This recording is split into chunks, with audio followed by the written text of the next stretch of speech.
This is breaking news from the Las Vegas Review-Journal, sponsored by Michael Gaughan's South Point Hotel, Casino, and Spa.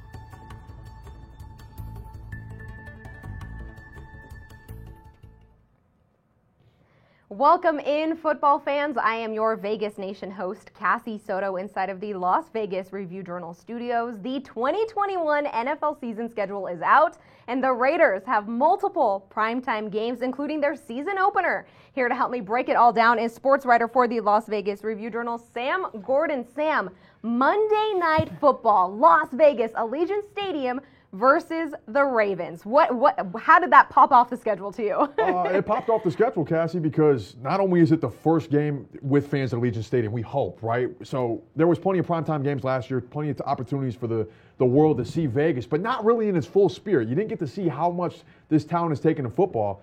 And with a crowd of 65,000, you're definitely going to see it. And by the way, Lamar Jackson is one of the baddest men on the planet. So what a way to start the season. That's going to be a big-time litmus test for the Raiders, because the Ravens, I think, are going to be a Super Bowl contender this year, just like they were the last couple of years. With that offense, with that ground game, and of course with that defense, that's one thing you can always expect out of Baltimore. So it's a heck of a way to start the season. And depending on how things go in that game, a win or a loss, I think can really set the tone for what they want to accomplish in 2021. We'll stick on the primetime games here, Sam. There was four total that we see right now. And we know that the Raiders also play for the first time since 2013 are going to be heading to Dallas for a little Thanksgiving football, Sam. What do you think about that? Yeah, Jerry World, right? It doesn't get any better than that. A showcase game for the Raiders, and we know the Raiders have one of the top 6 or 7 brands in the NFL, and so does Dallas, maybe the number 1 brand. So another opportunity, right? Like we expect Dallas to be better. Dallas was not very good last year, but there was a caveat. Starting quarterback Dak Prescott breaks his ankle and is out, misses most of the season. If he's healthy, you figure that could be a big-time offense with CeeDee Lamb, with Amari Cooper, with Ezekiel Elliott, with that offensive line. Could be a shootout down there in Dallas on Thanksgiving. We know football fans love offense. Yeah, well, we've got the schedule up here for you. Let's look at the cold weather games at the end of the stretch, Sam. They go to Kansas City, then they go to Cleveland. That Garoppolo game last year, I don't know how many times I said Garoppolo. That was the first time I ever talked about Garoppolo, and I loved it.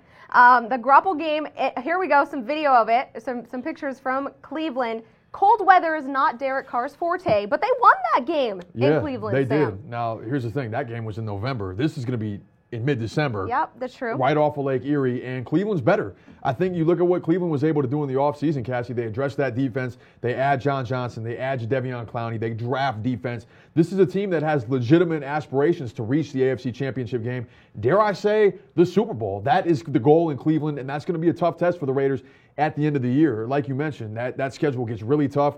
Also a trip to Kansas City, and then the Indianapolis Colts, a team that believes that they can come out of the AFC too after upgrading a quarterback with Carson Wentz. If they can keep him upright, they're going to be really, really good. So a challenging schedule. Like, let's make no bones about that. If the Raiders are to make the playoffs, if they're going to have to compete for a playoff spot, they will have earned it based on what this schedule presents. Yeah, 3 of 5 on the road as well, but the Raiders did better on the road than they did in their home record. I can't recall their home record, but they did better on the road last season. Do you think that maybe will carry over this year? I'm sure they do want that home field advantage, though. Well, I think this year with Allegiant Stadium having fans, if indeed they're able to have a full stadium like teams in the NFL want, having that 65K strong, I think could really make a difference. And we haven't seen yet what kind of home field advantage Allegiant Stadium can present. But this is a town, this is a fan base, this is a market that's been waiting 3, 4, 5 years for this moment, for that Monday Night Football game against the Baltimore Ravens, for a full slate of games against teams across the NFL here in Las Vegas. So I think there's a chance that there's going to be a big-time home field advantage, and that could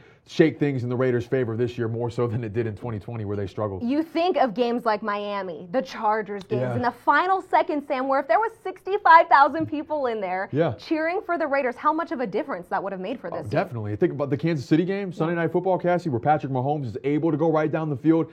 He might still do that anyways, but if 65,000 people are making noise down the stretch there and he can't hear what the play calls in his headset, or they have to call plays at the line, it's going to make it a little bit more challenging. Right. So you would think that having fans and having a full slate of home games in front of a crowd is going to help, but we'll have to see how that plays out in the fall. Oh, well, I went ahead and texted Raiders linebacker Tanner Muse, a guy who missed the 2020 season, Sam, and he is so excited for this season. He says that they're all big games. I can't wait. That place will be rocking. 65,000 in Vegas for the first NFL game.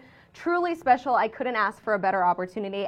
I'm sure the players looked at the schedule and just got so pumped. Yeah, I mean, and this is what they've been waiting on for several months, as to seeing who they're going to play. I mean, they knew who they were going to play, but when and how that thing shakes out. And as again, we have the schedule on the monitor. You have home games, winnable home games against Miami, against Chicago, against Philadelphia, against Cincinnati. That would be a game you think the Raiders are going to win. Washington on December 5th. They were one of the best defensive teams in the league last year, but you still think the Raiders have enough firepower given the uncertainty that Washington has at quarterback. Denver, and then closing the game, closing the home slate on January 9th against the Chargers, a division rival. That was an exciting game right down to the wire. So yeah, I think just having fans, having an atmosphere, seeing how the team does, can definitely make the difference in a win or two in 2021. And we know how close the Raiders were to the playoffs last year. I think it's going to require at least 9-8. 10-7 to get there this year with how good the AFC is this year. It's going to be a good season, Sam. I can't wait. Glad to see the schedule all come together. Thank you so much for joining me in studio. Really appreciate it. Well, that will do it for us. But for more on the Raiders schedule and Raiders coverage, head on over to vegasnation.com and be sure to join us here in just a few hours at 7 p.m. for our 7 at 7 show, where we give you all of your local Las Vegas news in 7 minutes. For Sam Gordon, I'm Cassie Soto. Thank you so much for watching. You've been watching breaking news from the Las Vegas Review-Journal, sponsored by Michael Gaughan's South Point Hotel, Casino, and Spa.